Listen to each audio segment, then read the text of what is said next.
60 سال بعد واقعہ حاصل پیش آئے، اس پر میں تفصیلی گفتگو نہیں کر سکتا، وہ شاہ صاحب تشریف لائیں گے انشاءاللہ، وہ اس پر سیاح حاصل تبصرہ فرمائیں گے۔ تمام شیعہ سنی مورخین، تمام شیعہ سنی مورخین اس بات پر متفق ہیں کہ محرم کی 10ویں کو یہ جو کچھ آج ہو رہا ہے یہ واقعہ کربلا کے پورے 300 سال بعد شروع ہوا۔ ایک تو خود واقعہ کربلا رسول اللہ صلی اللہ علیہ وسلم سے 60 برس بعد یا 58 برس بعد تقریباً واقعہ خود رسول اللہ کی بات ہو رہا، پھر اس واقعے کے ٹھیک 300 سال بعد ایک ایرانی النسل شیعہ معز الدولہ دہلوی بویہ خاندان کا اپنی چالاکی، عیاری، مکاری، تقیہ، اس کی بنیاد پر وہ مسلمانوں کی حکومت میں گھسا، وزیر بنا۔ اس نے بغداد کے اندر سب سے پہلے جلال الدین سیوطی رحمۃ اللہ علیہ اور غالباً البدایہ والنہایہ والے بزرگوں نے 351 ہجری لکھا ہے، باقی تمام بزرگوں نے 352 ہجری میں معز الدولہ دہلوی رافضی شیعہ نے، ایرانی تھا، اس نے سب سے پہلے 10ویں محرم کو حکم جاری کیا کہ بازار بند کر دیے جائیں، نان بائی پکانا بند کر دیں۔ حکمن کہا کہ عورتیں اپنے سروں کو کھول کر، بالوں کو بکھرا کر، سیاہ لباس پہن کر، سروں میں خاک ڈالتی ہوئی، منہ پر تھپڑ مارتی ہوئی، اپنے کپڑے چاک کرتی ہوئی بازار میں نکلے۔ یہ حکمن اس نے کرایا۔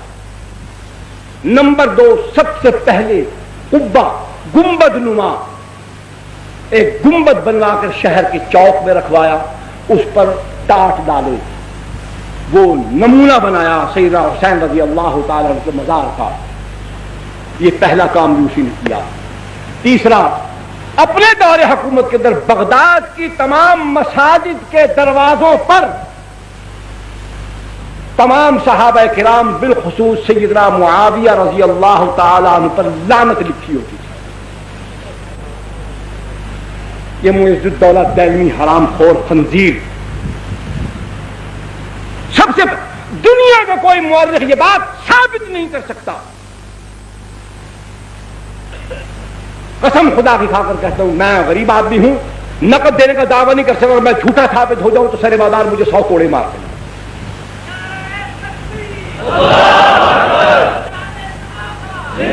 سیدنا حسین رضی اللہ تعالی عنہ کی شہادت کے ٹھیک 300 سال بعد معز الدولہ دہلوی، نام یاد رکھیے،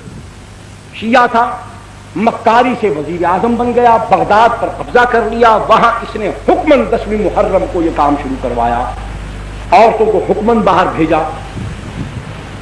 کہ سر کھولو، بال کھولو، سیاہ لباس پہنو، سینہ کوبی کرو، اپنے منہ پر تھپڑ مارو، سر میں راکھ ڈالو، نوح پانی کرو، واہ ویلا کرو۔ پھر سمجھ لو کہ یہ کیا آسان طریقہ تھا کہ جب عورتیں نوجوان ہوں، خوبصورت ہوں، سیاہ لباس ہو، بال کھلے ہوں، وہ واویلا کرتی ہوں تو تماشا ہوگا کہ نہیں ہوگا؟ دیکھنے والا کون کون شیطان کہاں کہاں سے اٹھ کر نہیں آئے گا؟ اور یہاں تو وہ کیا ہے آگے اس حالت میں، وہ یاد نہیں آ رہا، فارسی کا شعر ہے کہ بڑے بڑے عباد اور زہاد جو ہوتے ہیں ان کا وضو بھی ٹوٹ جاتا ہے، تسبیحیں ہاتھ سے چھوٹ جاتی ہیں۔ اس انداز میں اگر بازار کے اندر حسن کی فراوانی ہو اور جلوہ یار یوں حشر بدامہ ہو کر نکلے تو پھر کہاں کون ٹھہر سکتا ہے؟ بغداد کی سرزمین، بادشاہ کا حکم، اقتدار کا حکم، پھر کون نکلا ہوگا اور کس کس کو نکالا گیا ہوگا؟ کیسی کیسی ڈھونڈ ڈھونڈ کر نکالی ہوں گی، کیسے کیسے جلوے مہیا کیے گئے ہوں گے، کیسی کیسی افسرائیں نرتقیں دکھاتی ہوئی وہاں جلوہ افروز ہوئی ہوں گی۔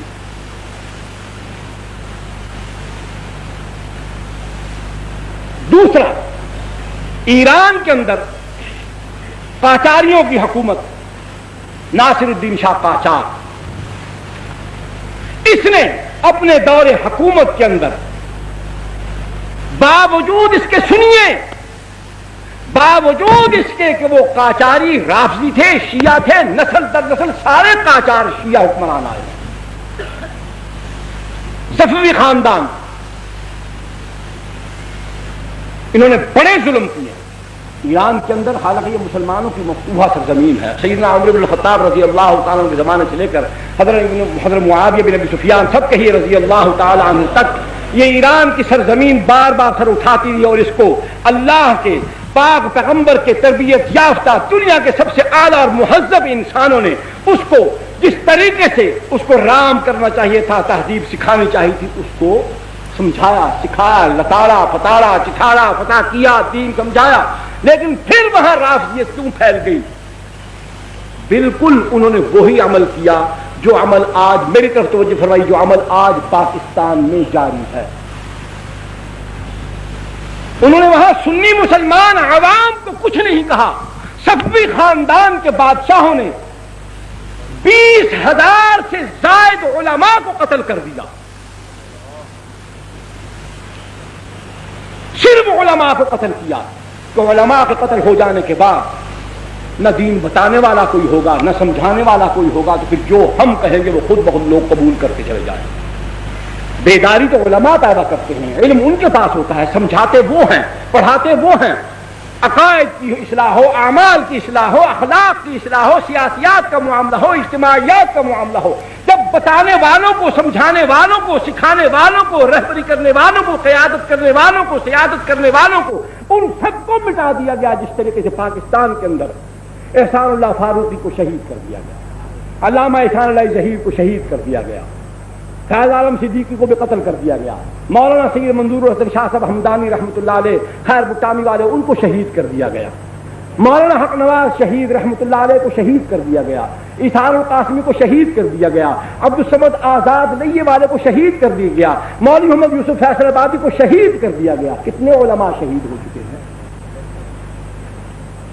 سنی مسلمان نوجوان کام کرنے والے کارکن اس کے علاوہ 100 سے زائد وہ ہیں، خفیہ طریقے سے جن کو مارا گیا ہے وہ الگ ہے۔ جب اسی طریقے سے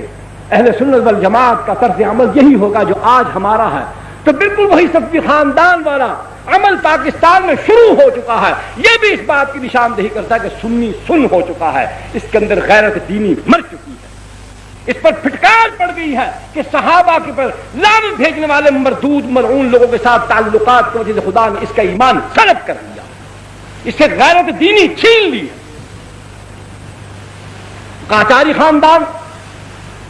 صفوی خاندان نے ایران کے اندر اسی طرز عمل کے ساتھ رافضیت کو پھیلایا، حکمن وہاں جلوس نکلوائے۔ پھر اس کے بعد ہندوستان کی سرزمین پر زور و شور کیوں پیدا ہوا؟ کیا ہے؟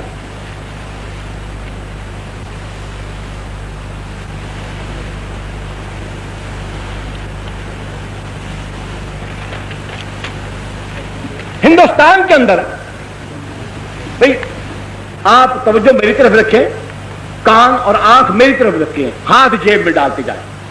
اس پر میں کوئی اعتراض نہیں کرتا۔ بالکل جی، بسم اللہ۔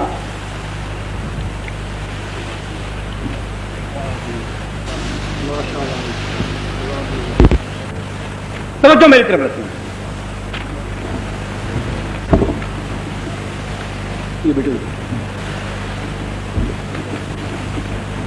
ہندوستان میں اورنگزیب عالمگیر رحمت اللہ علیہ کے بعد لکھنؤ کے علاقے میں، اودھ کے علاقے میں، یہاں ایک گورنر تھا، نمائندہ تھا مغلیہ سلطنت کا۔ مغلیہ سلطنت کے اندر جب زوال آیا، کمزوری آئی، طوائف الملوکی پھیلی، ہر علاقے میں جہاں جہاں کوئی گورنر تھا وہ اپنے طور پر بادشاہ بن بیٹھا، القابات اپنے بنا لیے، اپنے علاقے کو، صوبے کو اس نے خود ایک سلطنت بنا لیا۔ یہ دور تھا، حکومت کمزور ہو گئی، تو وہاں پر بہمنی خاندان جو تھا انہوں نے لکھنؤ، جونپور اور فیض آباد، ان علاقوں کے اندر انتہائی سختی کے ساتھ، اپنی پوری قوت کے ساتھ، پوری قہرمانی کے ساتھ وہاں پر رافضیت کو فروغ دیا، جو آدمی محرم کے دنوں میں باہر نہیں نکلتا تھا، تعزیے کے جلوس میں شریک نہیں ہوتا تھا، اس کو سزا ملتی تھی۔